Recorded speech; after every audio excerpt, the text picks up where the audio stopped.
ಅಮಾಯಕರನ್ನ ಬಲಿ ತೆಗೆದುಕೊಂಡ ಕಾಲ್ತುಳಿತ ಪ್ರಕರಣದ ಬಗ್ಗೆ ಸುಮೋಟೋ ಕೇಸ್ ದಾಖಲಿಸಿಕೊಂಡಿದ್ದ ಹೈಕೋರ್ಟ್ ಸರ್ಕಾರದ ವೈಫಲ್ಯ, ಕೆಎಸ್ಸಿಎ ನಿರ್ಲಕ್ಷ್ಯದ ಬಗ್ಗೆ ತರಾಟೆಗೆ ತೆಗೆದುಕೊಂಡು ವಿಚಾರಣೆಯನ್ನ ಜೂನ್ 10ಕ್ಕೆ ಮುಂದೂಡಿತು.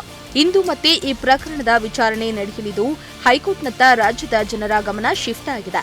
ಹೈಕೋರ್ಟ್ ಇಂದು ನಡೆಸಲಿರುವ ವಿಚಾರಣೆ ಸರ್ಕಾರದ ದೃಷ್ಟಿಯಲ್ಲಿಯೂ ಮಹತ್ವದ್ದಾಗಿದ್ದು ಇಡೀ ಪ್ರಕರಣಕ್ಕೆ ಹೊಸ ಆಯಾಮ ತಂದುಕೊಡುವ ಸಾಧ್ಯತೆ ಇದೆ. ವೆಸ್ಟ್ ಇಂಡೀಸ್ನ ಸ್ಫೋಟಕ ಬ್ಯಾಟ್ಸ್ಮನ್ ನಿಕೋಲಸ್ ಪುರಾನ್ ಅಂತಾರಾಷ್ಟ್ರೀಯ ಕ್ರಿಕೆಟ್ನಿಂದ ನಿವೃತ್ತಿಯನ್ನ ಘೋಷಿಸಿ ಕ್ರಿಕೆಟ್ ಲೋಕಕ್ಕೆ ಶಾಕ್ ನೀಡಿದ್ದಾರೆ.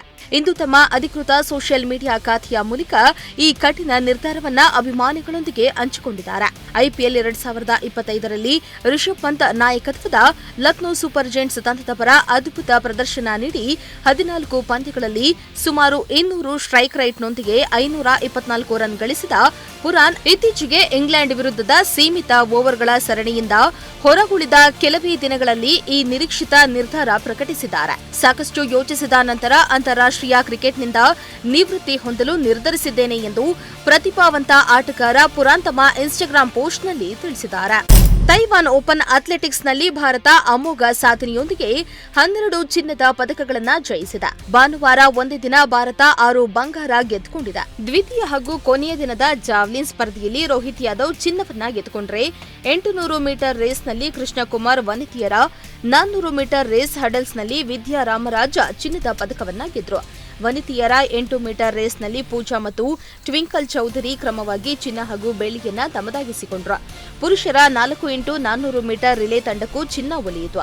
ಇನ್ನು 2 ಬಾರಿಯ ರಾಷ್ಟ್ರೀಯ ಜಾವೆಲಿನ್ ಚಾಂಪಿಯನ್ ಆಗಿರುವ ರೋಹಿತ್ ಯಾದವ್ 3ನೇ ಪ್ರಯತ್ನದಲ್ಲಿ 74.42 ಮೀಟರ್ ದೂರದ ಸಾಧನೆಯೊಂದಿಗೆ ಮೊದಲಿಗರಾದರು. ಟೀಂ ಇಂಡಿಯಾದ ಮಾಜಿ ನಾಯಕ ಮಹೇಂದ್ರ ಸಿಂಗ್ ಧೋನಿ ಸೇರಿದಂತೆ ವಿಶ್ವದ 7 ಆಟಗಾರರಿಗೆ international cricket council hall of fame ಗೌರವವನ್ನ ನೀಡಿದೆ.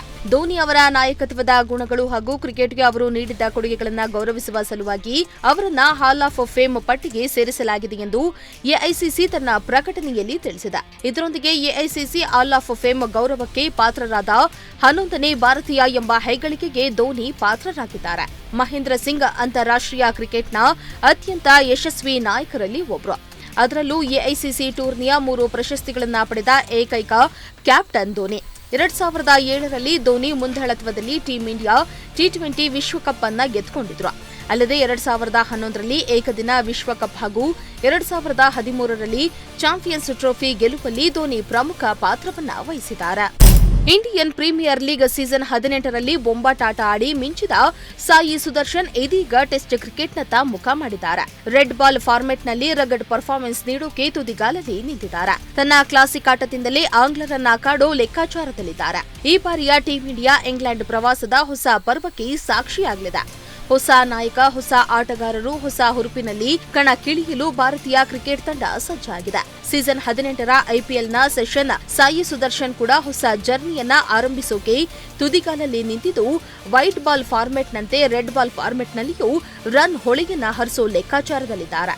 ಇನ್ನು ಸಾಯಿ ಸುದರ್ಶನ್ ಕನಸು ನನಸಾಗಲು ಮ್ಯಾನೇಜ್ಮೆಂಟ್ ಅವಕಾಶ ನೀಡುತ್ತಾ ಅನ್ನೋದು ಸದ್ಯದ ಪ್ರಶ್ನೆಯಾಗಿದೆ.